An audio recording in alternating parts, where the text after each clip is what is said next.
सेठ जी थे, उनके पास बहुत पैसा था। वे बड़ी मेहनत से काम करते थे। घर में सब कुछ ठीक ठाक था। हर तरफ से बड़ी मौज थी। एक दिन उन्होंने अपने मुनीम को बुलाकर कहा कि ये पता करो कि हमारे पास कितना धन है और कब तक के लिए पर्याप्त है। मुनीम जी ने भरोसा दिया कि कुछ दिन में सारा हिसाब किताब बता दूंगा। एक दिन मुनीम जी हिसाब लेकर आ गए और सेठ जी से बोले, सेठ जी, जिस हिसाब से आज खर्च हो रहा है उसी हिसाब से अगर आज से कोई कमाई न हो तो 7 पीढ़ियां खा सकती हैं। ये सुनकर सेठ जी चौंक पड़े। वे बोले, मुनीम जी, आप ये क्या कह रहे हैं? मेरी 8वीं पीढ़ी का क्या होगा?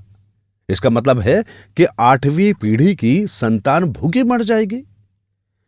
मुनीम कुछ समय चुप रहा, फिर बोला, सच्चाई तो यही है। सेठ सोचने लगे और तनाव में आ गए।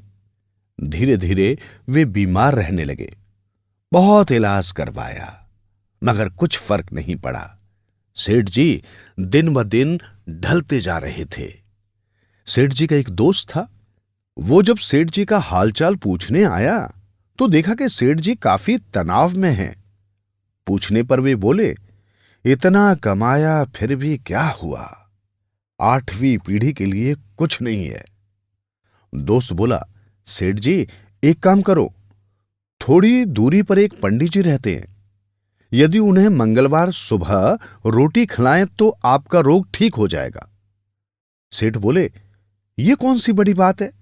इसी मंगलवार को उन पंडित जी को रोटी खिला देंगे। मंगलवार के दिन पंडित जी के लिए रोटी तैयार हो गई। उन्हें खिलाने के लिए सेठ जी भी अपनी पत्नी के साथ गए। वे पंडित जी से कहने लगे, पंडित जी, आपके लिए खाना लेकर आए हैं। पंडित जी ने उन्हें बिठाया और अपनी घरवाली को आवाज दी, सेठ जी खाना लेकर आए हैं। पंडिताइन बोली, खाना तो सुबह ही कोई दे गया था। पंडित जी बोले, सेठ जी, आज का खाना तो कोई दे गया है, इसलिए आपका खाना स्वीकार नहीं कर सकते। सेठ जी बोले, पंडित जी, मैं तो बड़ी उम्मीद से खाना लेकर आया हूं, इसे स्वीकार करें। पंडित जी बोले, सेठ जी, हमारा ऐसा नियम है कि सुबह जो पहले ले आए उसी का भोजन स्वीकार करते हैं। उसके बाद हम कुछ नहीं लेते, इसलिए मुझे क्षमा करना। हमारा ऐसा ही संकल्प है। सेठ जी ने कहा, शाम के लिए या कल के लिए? पंडित जी ने कहा, नहीं, कल जब आएगा तो कल को देखेंगे। कल के लिए आज नहीं सोचते, कल आएगा तो ईश्वर भेज देगा। इसी तरह हमारी 7 पीढ़ी चल रही है। सेठ घर की ओर चल पड़े और सोचने लगे, देखो कैसा आदमी है, कल की इसे बिल्कुल भी फिक्र नहीं।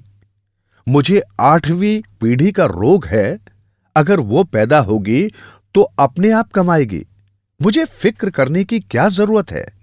सेठ जी का दिमाग घर आते आते ठीक हो गया। उनकी समझ में आ गया कि जो पैदा होगा वो हाथ लेकर पैदा होगा। उसके लिए हमको ज्यादा नहीं सोचना चाहिए। पत्थर के अंदर भी कीड़ा पलता है, उसका भी कोई साधन होता है। मनुष्य को कर्मशील होना चाहिए, तभी कोई दिक्कत नहीं आती है।